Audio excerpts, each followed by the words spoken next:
Dia menggunakan penanya sendiri untuk melukis masa depannya.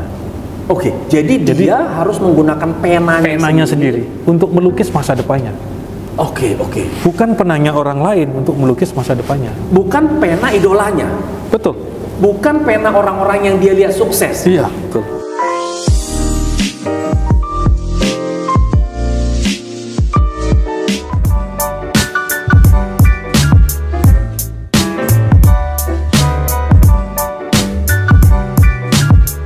Pak Oni, kita tadi sudah banyak berbicara, diskusi, dan melihat dari sisi ekonomi. Dan sekarang saya ingin Pak lebih banyak mengenai dunia anak muda kita sekarang ini Pak. Ada fenomena yang sangat menarik di mana munculnya anak-anak muda yang sudah sudah berkecukupan.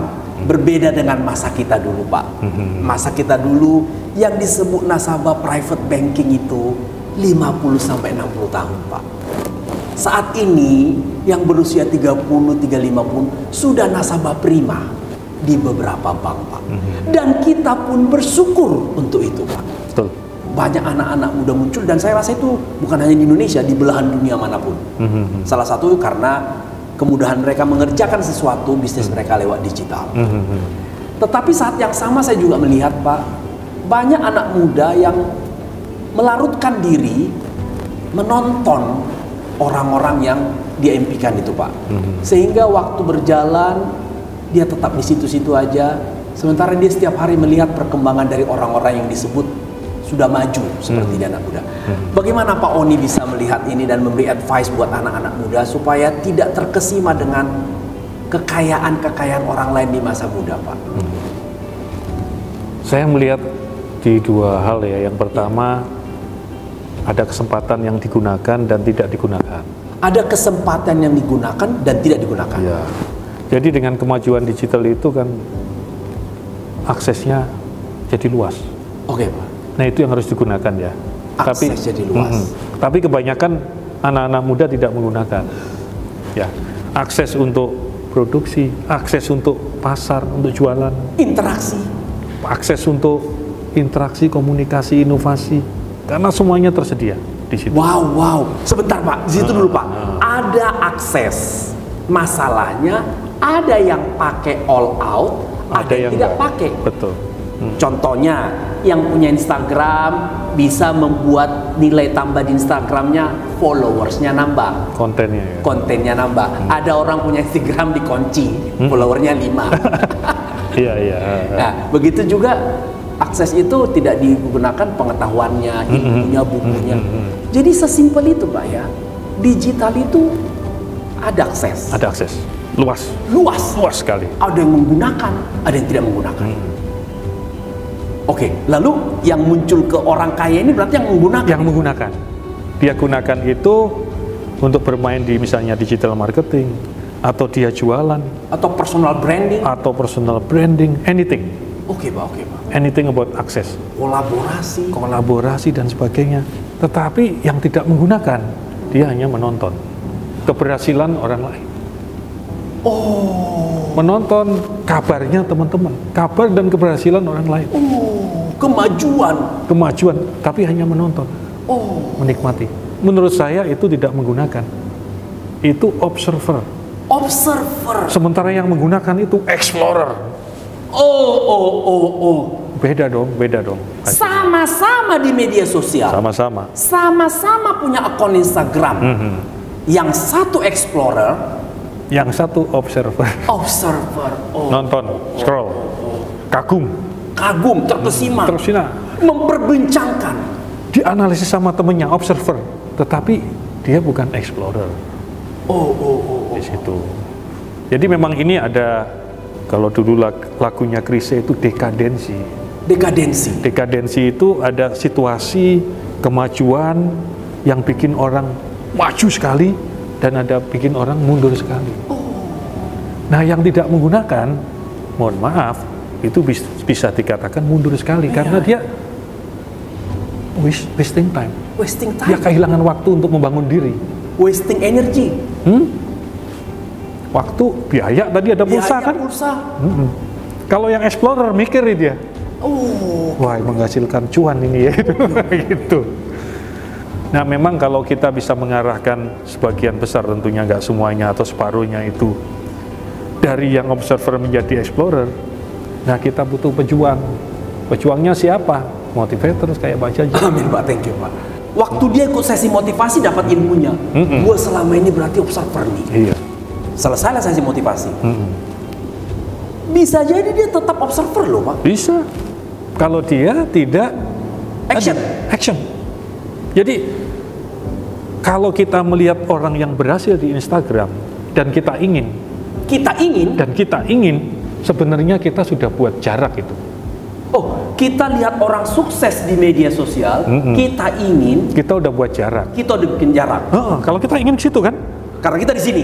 Sekarang tinggal dia mau berjalan atau berlari untuk mencapai ke situ. Kalau ingin, berarti lakukan, action.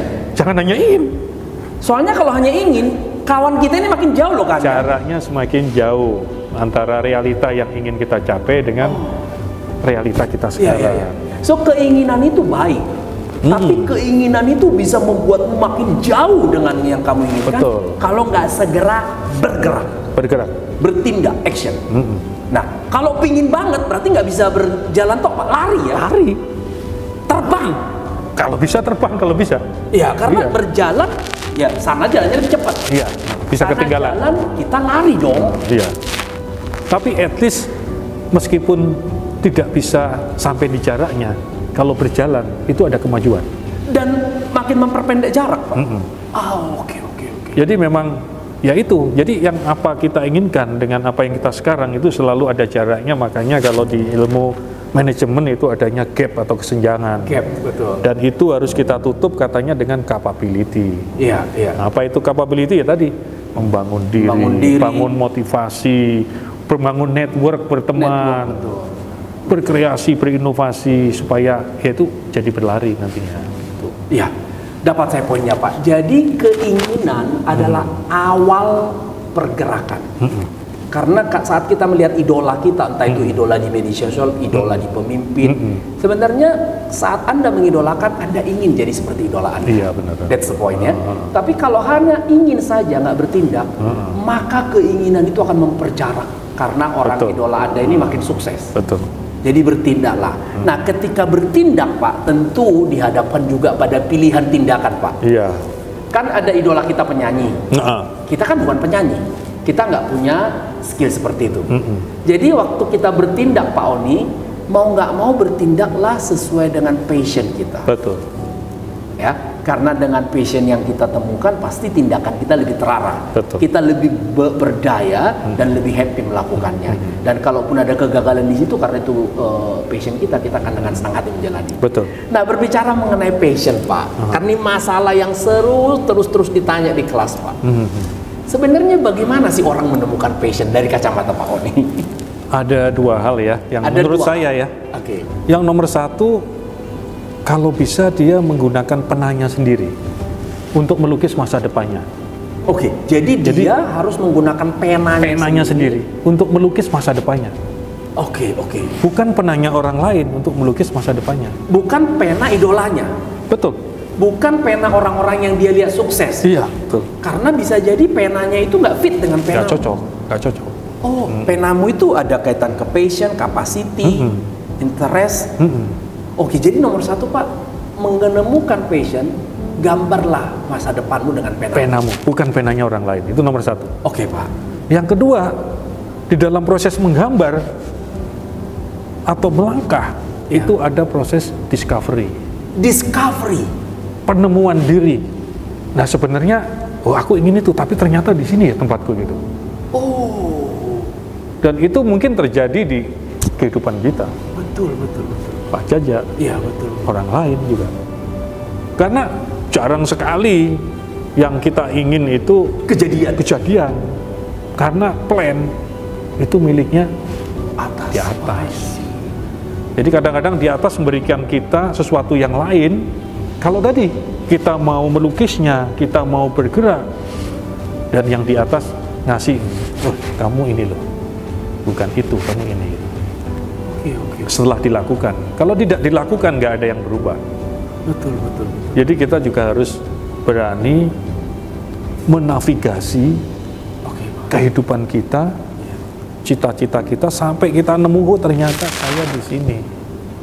Ya nanti ada perjalanan berikutnya biasanya setelah kita sudah sampai di sini kan. Nah saya pengen kemana lagi? Selalu begitu prosesnya. Jadi ada dua hal. Pertama, desain masa depanmu dengan penamu sendiri. Betul. Yang kedua, lakukan sehingga dalam proses pencarian bisa jadi kita bertemu hal-hal yang bisa lebih besar daripada pena yang kita gambar dulu. Betul, iya Pak. Ya saya jadi teringat ada banyak orang Pak, setelah ditanya terdengar klasik jawabannya, ternyata itu jawabannya. Saya pun nggak membayangkan sebesar ini loh Pak Jaja. Saya nggak membayangkan loh jadi di posisi ini saya Pak. Jadi itu poinnya ya, penemuan-penemuan itu akan terjadi ketika Anda terus bergerak. Jadi banyak hal-hal yang misteri. Kayaknya siapa yang mencari, ya seperti Pak Jaja bilang, yang di atas kasih tahu. Karena terus berjalan. Terus berjalan. Dan hidup nggak bisa berubah kalau bukan kita yang berubahnya.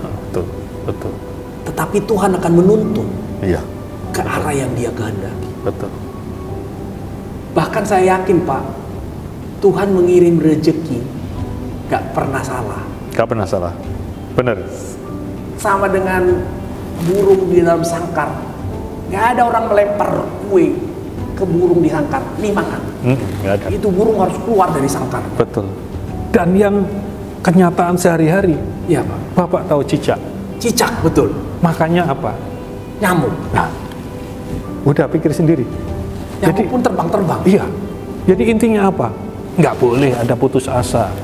Betul. Nggak ada alasan untuk yang muda-muda. Nggak perlu baper, nggak perlu putus asa. Contohnya cicak itu.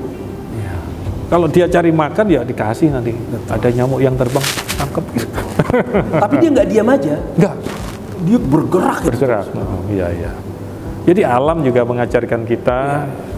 Kejadian juga mengajarkan kita, dan kita diberikan semuanya, tinggal kita mau nggak merencanakannya atau melukisnya ya. Nah nanti pas berjalan bisa aja berubah. Iya. Dan salah satu yang bisa merubah adalah kejadian besar seperti pandemi. Betul. Ya, banyak orang berencana karirnya, berencana kuliah, berencana mungkin menikah. Banyak hal-hal yang harus dipertimbangkan ulang, di-set ulang, dan seringkali justru menemukan hal yang lebih besar. Nah, berhubung kita sudah sampai di pandemi, Pak, bagaimana Pak, Bapak memberi nasihat kepada kita semua anak-anak muda penonton dari podcast saya ini, Pak? Ini kan kita berharap seperti negara lain, Pak, sudah mengumumkan endemi.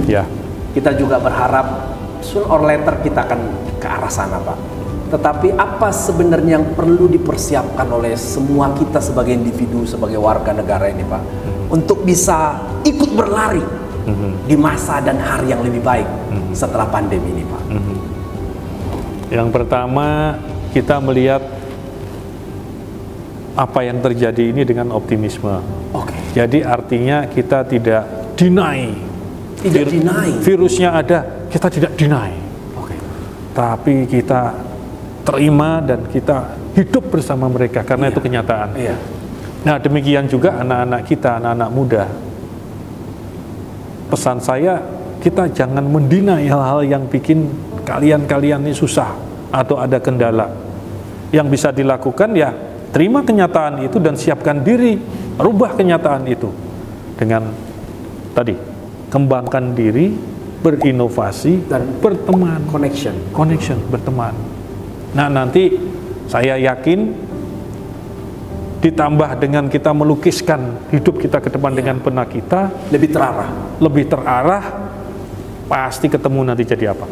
Betul. Pasti ketemu. Jadilah kepala, jangan jadi ekor. Betul. Kepala itu mengarahkan kemana dia mau. Kalau ekor kan mengikut kemana kepala mau. Ya memang kita susah ini, nggak hanya anak muda ya. Mungkin orang-orang yang dewasa juga. Jadi mau menetapkan purpose itu di depan kita penting. Jadi tempatkan apa di belakang siapa, bukan siapa di belakang apa. Jadi tujuan yang jelas membuat kau terus berjalan.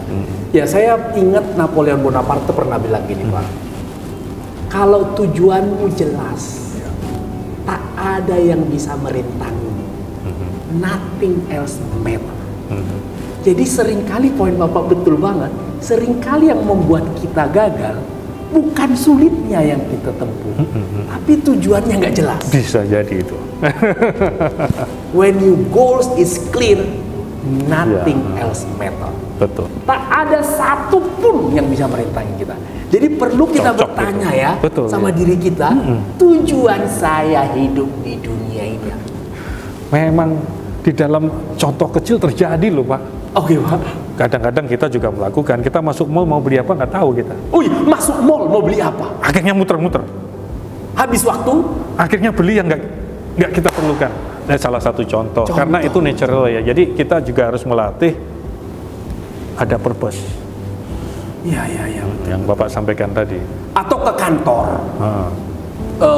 nggak kepikiran hari ini ngerjakan apa ya? Waduh, puyeng itu. Akhirnya lihat jam berapa yang pulangnya nih? Lambat sekali pulangnya ini. Datang ke kantor tanpa hari ini saya mau beresin apa?